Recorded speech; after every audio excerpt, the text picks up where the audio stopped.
ఎవరి స్థితి ఎటులున్నదో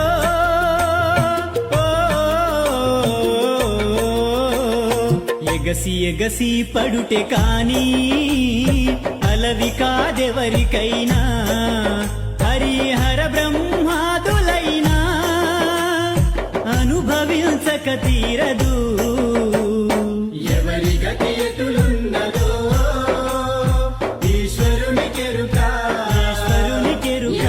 ఏ విధముగా జరుగునో పరమాత్మ కెరుక ఎవరి గతి ఎటులున్నదో ఈశ్వరుని కెరుక ఎవరికే విధముగా జరుగునో పరమాత్మ కెరుక.